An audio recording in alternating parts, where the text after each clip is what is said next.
Hi! I'm a little behind, unfortunately.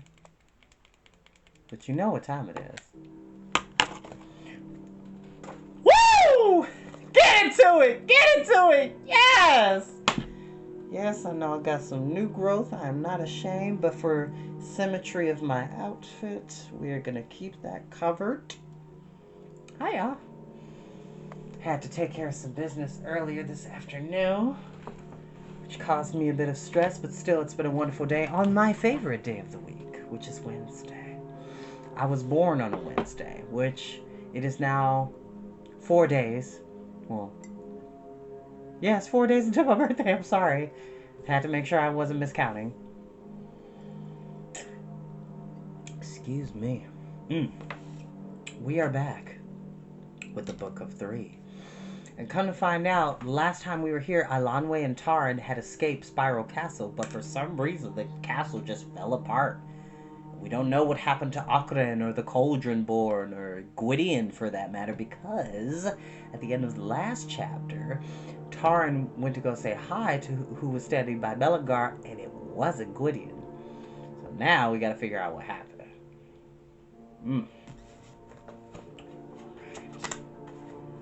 Let's see what we got here. Okay. Chapter 9.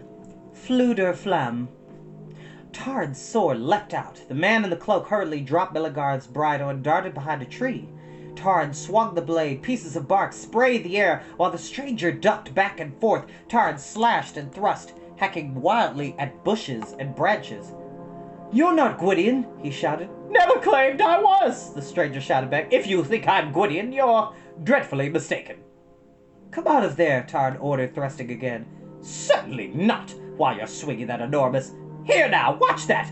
Great Belan! I was safer in Akren's dungeon!" "Come out now, or you won't be able to," Taran shouted. He redoubled his attack, ripping ferociously through the underbrush. "Truce! Truce!" called the stranger.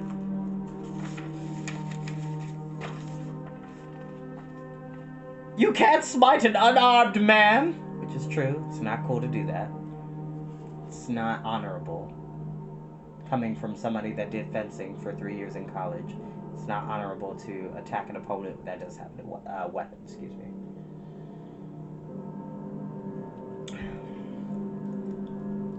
Ilanwe, who had been a few paces behind Taran, ran up and seized his arm. "Stop it!" she cried. "There's no way to treat your friend after I went to all the bother of rescuing him."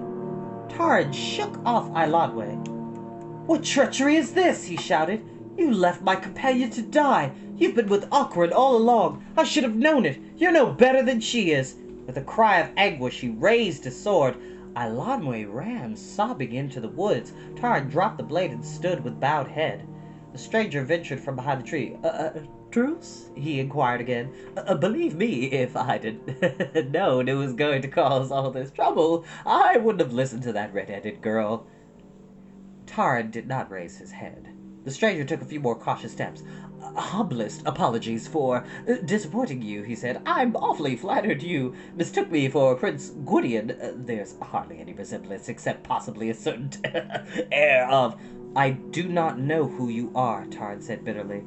"I do know that a brave man has bought your life for you." "I am Fluder Flam, son of Godo," the stranger said, bowing deeply. "A bard of the harp at your service." "I have no need of bards," Taran said. "A harp will not bring my companion to life." "Lord Gwydion is dead?" Fluder Flam asked. "Those are sorrowful tidings. He is a kinsman, and I owe allegiance to the House of Dawn. But why do you blame his death on me? If Gwydion has bought my life, at least tell me how, and I shall mourn with you." "Go your way," said Taran. "It is no fault of yours. I trusted Gwydion's life to a traitor and a liar. My own life should be forfeit." "Those are hard words to apply to a winsome lass," said the bard, "especially one who isn't here to defend herself." "I want no explanation from her," he said. "There is nothing she can tell me. She can lose herself in the forest for all I care." If she's as much of a traitor and a liar as you say, Fluter remarked, then you are letting her off easily. You may not want her explanation, but I'm quite sure Gwydion would. Allow me to suggest you go and find her before she strays too far. Tard nodded. Yes, he said coldly, Gwydion shall have justice. He turned on his heel and walked toward the trees. Ilanwe had gone no great distance. He could see the glow of the sphere a few paces ahead, where the girl sat on a boulder in a clearing. She looked small and thin. Her head was pressed into her hands, and her shoulders shook.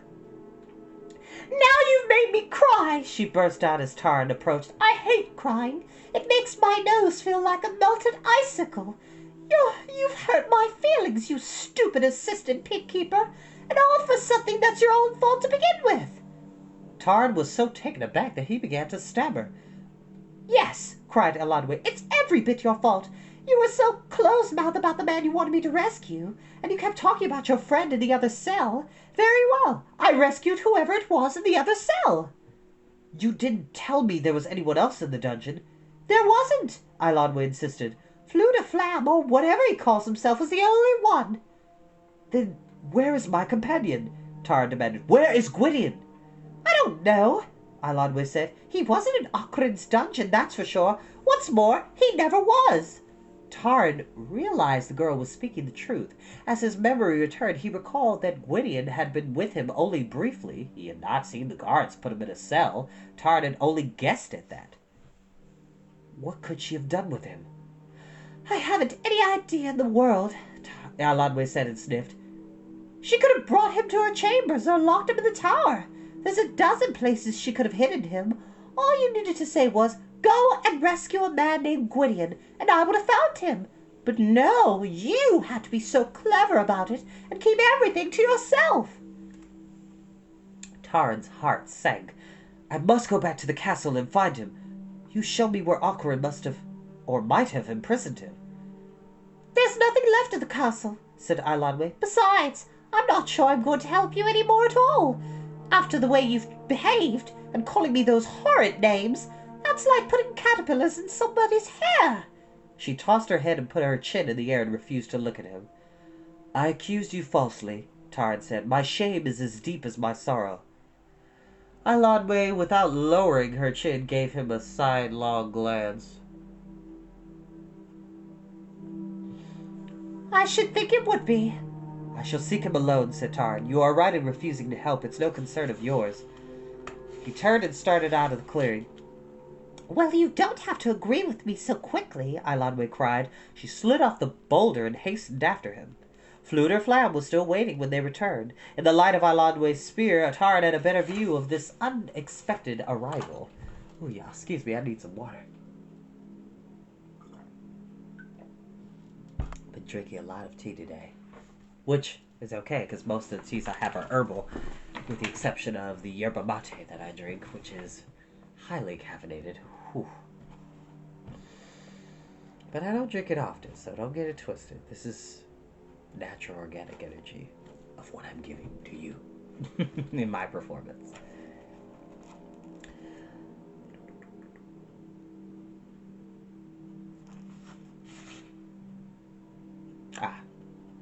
Fluter Flam was still waiting when they returned. In the light of Ilanwe's sphere, Tarn had a better view of this unexpected arrival. The bard was tall and lanky, with a long pointed nose. His great shock of bright yellow hair burst out in all directions like a ragged sun. His jacket and leggings were patched at knees and elbows and sewn with large clumsy stitches, the work, Tarn was certain, of the bard himself. A harp with a beautiful sweeping curve was slung from his shoulder, but otherwise he looked nothing at all like the bards Tarn had learned about from the Book of Three. "So it seems that I've been rescued by mistake," Fluter said, after Tarn explained what had happened. "I should have known it would turn out to be something like that. I keep asking myself, crawling along those beastly tunnels, who could possibly be interested whether I was languishing in a dungeon or not." "I am going back to the castle," Tarn said. "There may be hope that Gwydion still lives." "By all means!" cried the bard, his eyes lighting up. "A Flam to the rescue! Storm the castle! Carry it by assault! Batter down the gates!" "There's not much left of it to storm," said Ilanwe. "Oh?" said Fluter with disappointment. Very well, we shall do the best we can. At the summit of the hill, the mighty blocks of stone lay as if crushed by a giant fist. Only the square arch of the gate remained upright, gaunt as bone. In the moonlight, the ruins seemed already ancient. Shreds of mist hung over the shattered tower. Ocarin had learned of his escape, Tarn guessed, for at that moment of the castle's destruction she had sent out a company of guards. Amid the rubble their bodies sprawled motionless as the stones. With growing despair, Tarn climbed over the ruins. The foundations of the castle had collapsed. The walls had fallen inward. The bard and Ilanwe helped Tarn try to shift one or two of the broken rocks, but the work was beyond their strength. At last, the exhausted Tarn shook his head. We can do no more, he murmured. This shall stand as Gwydion's burial mound. He stood a moment, looking silently over the desolation, and turned away. Fluter suggested taking weapons from the bodies of the guards. He equipped himself with a dagger, sword, and spear. In addition to the blade she had taken from the barrow, Ilanwe carried a slim dagger at her waist. Tarn collected as many bows and quivers of arrows as he could carry. The group was now lightly, but effectively, armed. Apparently Fluter is... Side note, y'all. Apparently Fluter is very tall because he's holding a lot of weapons. He has a dagger, so he has that.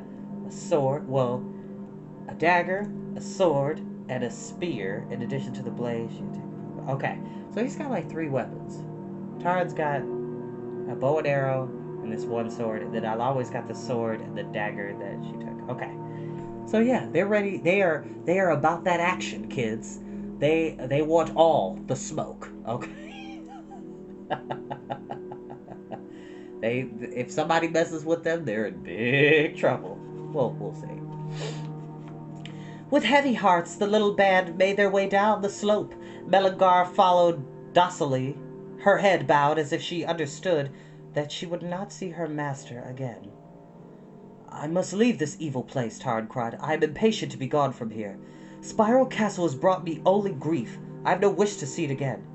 What has it brought the rest of us? Ilanwe asked. You make it sound as though we were just sitting around having a splendid time while you moan and take on. Tarn stopped abruptly. I'm sorry, he said. I didn't mean it that way. Furthermore, said Ilanwe, you've mistaken if you think I'm going to go marching through the woods in the middle of the night. And I, put in Fluter, I don't mind telling you, I'm so tired I can sleep on Ocarin's doorstep.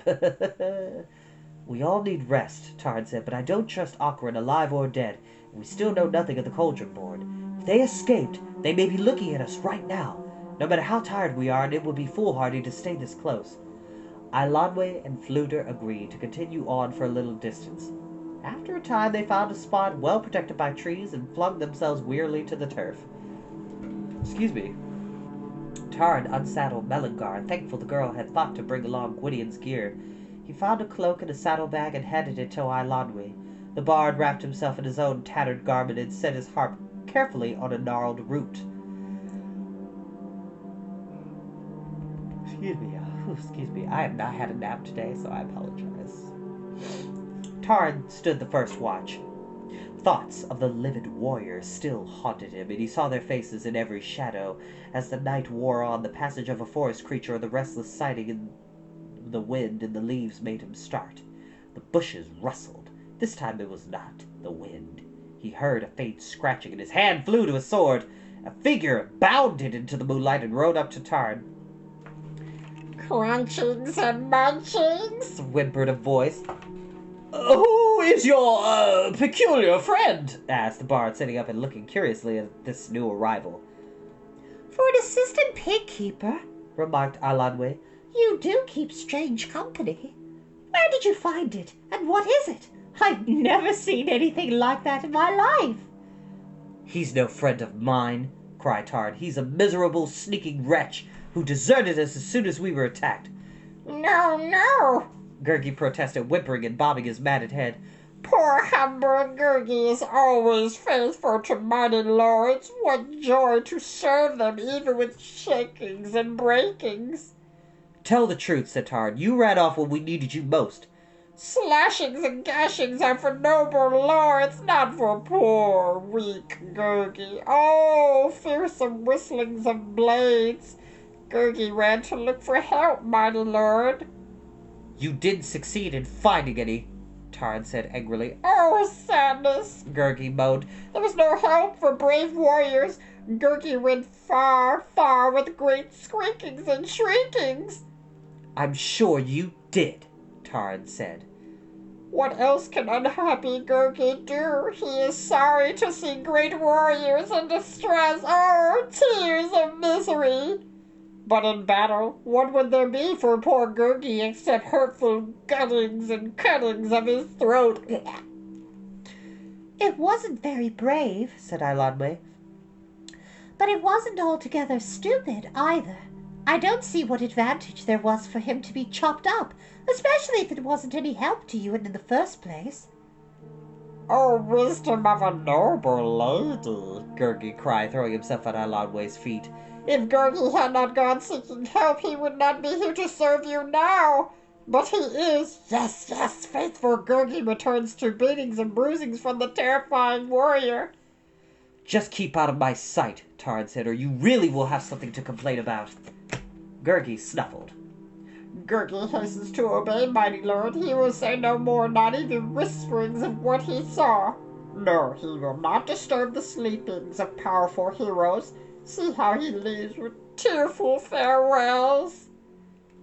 Come back here immediately, Tarn called. Gurgi brightened. Crunchings? Listen to me, Tarn said. There's hardly enough to go round, but I'll give you a fair share of what we have. After that, you'll have to find your own munchings. Gurgi nodded. Many more hosts march in the valley with sharp spears. Oh, many more. Gurgi watches so quietly and cleverly. He does not ask them for help. No, they will only give harmful hurtings. What's this? Cried Fluta. A great host? I should love to see them. I always enjoy processions and that sort of thing. The enemies of the House of Dawn are gathering, Tarn hurriedly told the bard. Gwydion and I saw them before we were captured. Now, if Gurgi speaks the truth, they've gathered reinforcements. The bard sprang to his feet. A flam never shrinks from danger. The mightier the foe, for the greater the glory. We shall seek them out, set upon them. The bard shall sing our praises forever. Carried away by Fluter's enthusiasm, Tarn seized his sword, then he shook his head, remembering Gwydion's words in the forest near Caradalman. No, he said slowly. Excuse me. It would be foolhardy to think of attacking them. He smiled quickly at Fluter. The bard would sing of us, he admitted, but we'd be in no position to appreciate it. Fluter sat down again, disappointed.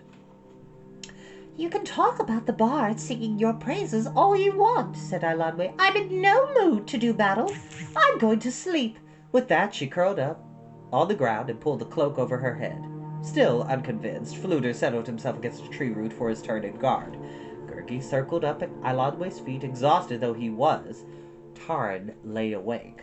In his mind, he saw again the horned king and heard the screams from the flaming cages. He sat up quickly. Grieving for his companion, he had forgotten what had brought him here.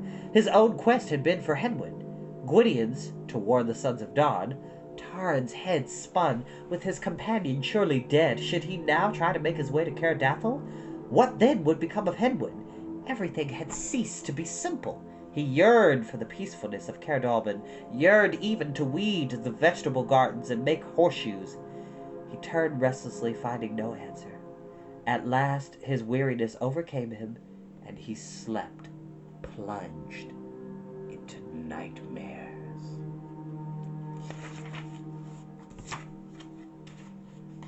And that is where we will end for today, because next time we are on chapter 10, and so technically speaking, that would mean, yeah, we're halfway through, because there's only 20 chapters, so we're making great time, y'all. Yes, so as I tried to talk to my friends on Facebook, I'm going to talk to you all. So, Because of Facebook's policies and algorithm, I need at least 1,000 subscribers on my YouTube channel specifically in order to go live on YouTube, so I can immediately upload my videos as soon as I finish my live broadcast. Unfortunately, it's kind of hard to come by. I'm not one to beg. I'm not one to bother people with things that I want to be accomplished. But like I said, I don't do this for profit, y'all.